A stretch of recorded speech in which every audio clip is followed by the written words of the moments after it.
The title is a bit disturbing. I know. I stole a chocolate bar and I learned a lesson that I will never forget. You may be thinking, that guy has a lot of money. That guy is running a successful business. Why steal a chocolate bar? Good question. The only thing is, I was 9 years old when I stole that chocolate bar. The reason I'm bringing this up right now is because I had a customer in the store. We were talking about how to discipline a kid or our youth, what to do and what not to do. I do not know how we got into that conversation, but that's what happened. And I told him about that story, and he said that you should make a YouTube video about it because there's a lot to learn from that story. Now, I was born in New York, New York. I stayed in New York until the age of 5. Then I went back to Lebanon, where my parents are born. And my parents, they took me to Lebanon so we can learn the language, we can learn the culture, so on and so forth. I stayed in Lebanon until the age of 16. So I finished 8th grade in Lebanon, grade 1 to grade 8, and I came back to the US, to New York actually. I did high school in New York, I did college in New York, and I'm in California right now. So I spent most of my life in the US and not in Lebanon, but I grew up in Lebanon. So I know the language, I know how to read and write Arabic. We learned English and we learned French. But I was initially born in the US. So in Lebanon, it's a whole different culture. I'm from Tripoli, Lebanon. In Lebanon, it's a small country. Everybody knows everybody. Now, if I'm walking down the street, and like I said, people know each other. It's a small city, it's a small country overall, and people know each other, especially if you live in a specific neighborhood. Everybody knows everybody. So if I'm walking down the street and somebody does not know me and they ask about my last name and I tell them what my last name is, they automatically know who my parents are. Or are you that person who live on the 6th floor on that street? Or are you the one who live on the other street on the 2nd floor, for example? So that's good and bad. It's good in a way where you would think twice before you do anything wrong. Because if you did do something wrong, people are going to be talking about it. Oh, the son of so-and-so, he did so-and-so. And it's going to stay in their memory for a very long time. And that's the con, that's the bad thing about being known. So the good thing is it prevents that person from doing anything wrong, so people do not look at him the wrong way. I was 9 years old. We lived on the 6th floor. We had that apartment since before I was born. And our neighbor right down below us on the 5th floor, we were best friends. We used to hang out all the time, in the day, in the night. We used to play marbles, we used to play catch me, we used to play a lot of games along with the kids in the street. We were good kids. We are raised the right way, and that's how parents raise their kids in Lebanon. We were good kids. We were raised the right way. We know right from wrong, but we're still kids. So we went down to a shop, a small shop right below our building. And we always go to that shop to buy chips or to buy chocolate or to buy cheese for our parents. You know, my mom would send me to that store, go get me half a kilo of that cheese, go get me half a kilo of that thing. So I go down to the person and he knows who I am. So I tell him I need this, I need this, I need that. I get the stuff, I take it to my parents. But we used to go to that small shop to buy candy, to buy chocolate or to buy chips or whatever the case may be. So me and my best friend, we went to that shop to buy chocolate. So that shop was busy. They had a lot of people in there and people were buying stuff. And we grabbed the chocolate and we were waiting for our turn so we can pay for the chocolate. And my neighbor, my best friend, he had that idea. Look, the guy's not looking. Why don't we leave with the chocolate? He's not going to see us because he's so busy and he just went inside to get cheese for the customer. Why not just go out and he's not going to see us? So as kids, you know, we know it's wrong because we are raised the right way, but we are still kids. I told them, okay. I was shivering, I was shaking, and I know that we're doing something wrong. So we walked out the store, and we ran to our building. We went up to the 2nd floor, and we sat on the stairs. We opened the chocolate bar and started eating. I still remember, I mean, that was such a long time ago, but I still recall and remember that when I was opening the chocolate bar, my hand was shaking, and I could not eat the chocolate bar properly. I felt like I'm shivering all over. I mean, we are born pure. It's in us. We know that what we did is wrong. Even if nobody taught you that stealing is wrong, you know within you that, you know, you did something wrong. I was shivering. I was trying to eat the chocolate bar and I'm shaking. So after we ate the chocolate bar, we were talking and we were laughing that, we got a free chocolate bar and it was a big deal, but still deep down inside, I felt that we did something wrong. So he said, let's go play. And I told him, I do not want to go down to the street. Maybe the guy is going to see us. And he told me the guy did not see what we did. And it's okay. Nobody's going to know. We can go down and play. So I told him no. I went up to my home on the 6th floor.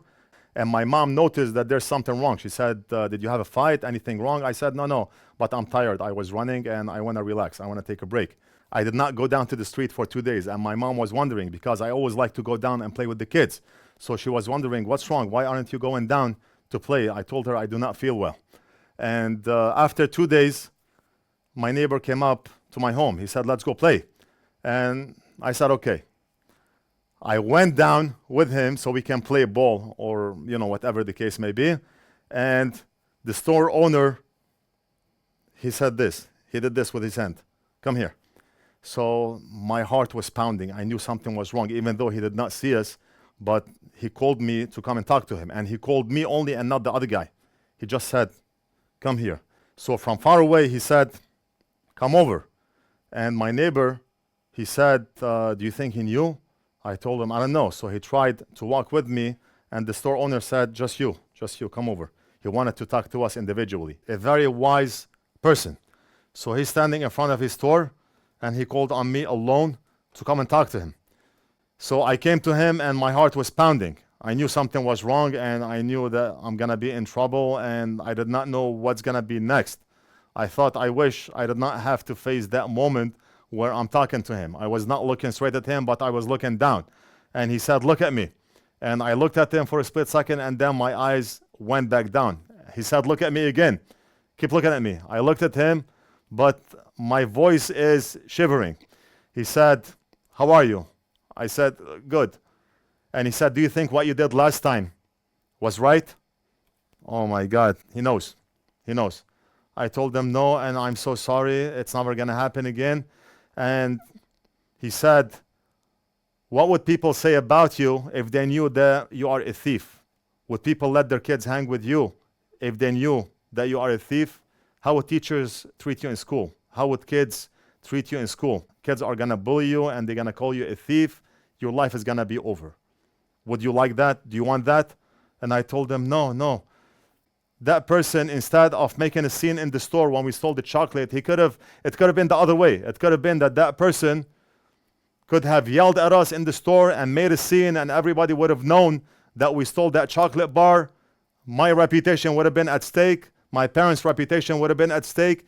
He did not do any of that. He saw us, and then he knew that later on he will talk to us individually and he will teach us a lesson. And that's what the guy did. And he said, how would you feel if everybody called you a thief and nobody wants their kids to hang with you? How would you feel? And I told him I would not feel good. And he said, I'm not going to tell your parents. I'm not going to tell anybody, but I want you to think about what you did. If I did not see you, let's say I did not see that you did what you did, God knows, and you're going to be punished for it. In this world, you have your dignity and you have your honor, and you do not want to lose either one. Otherwise, you're going to lose the respect of the people. That resonated in my head.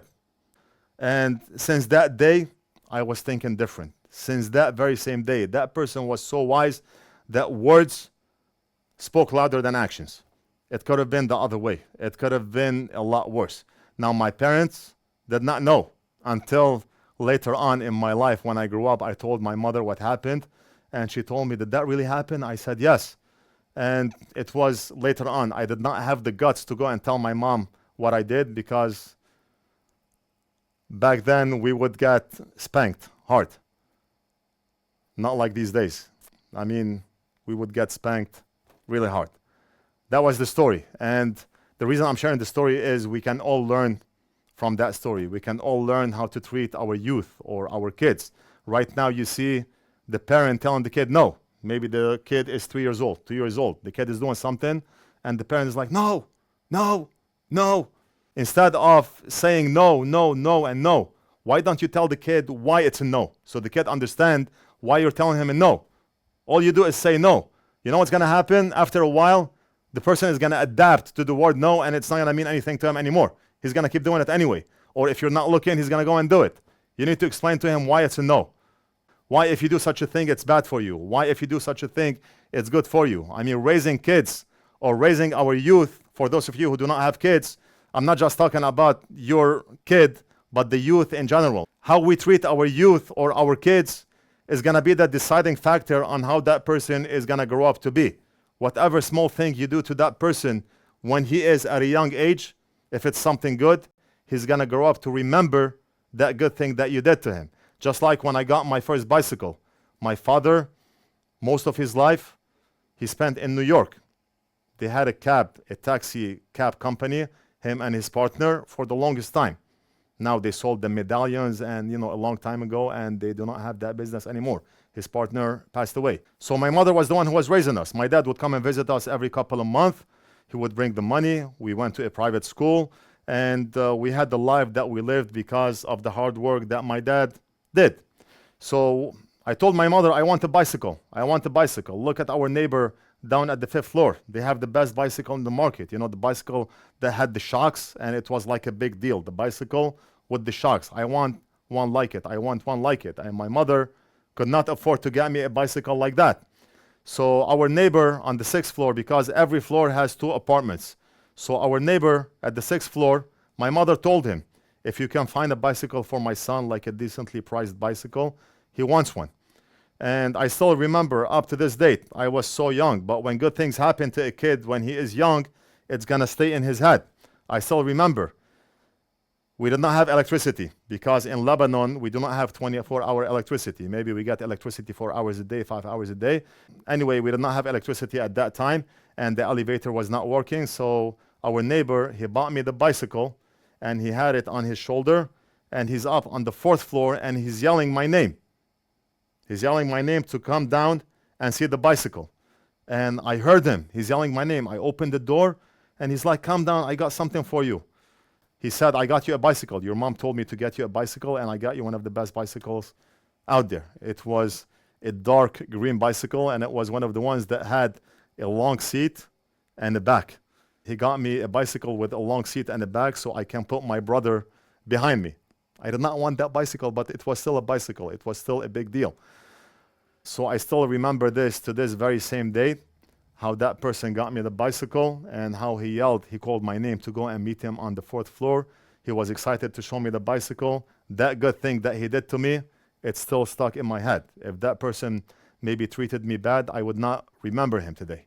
After all those years, maybe I would not remember him, or maybe I would remember him as being the bad person. But he passed away also, and I always miss those times, the good times where neighbors would care about other neighbors, and neighbors would care about the happiness of the kids. You do not find this today. Everybody is busy with their work. A kid only visits his parents once a year, on Thanksgiving maybe, or on Christmas, and the parents pass away, and the kid is like, oh, my parents are gone. I wish I would have spent more time with them. All that talk when it's too late.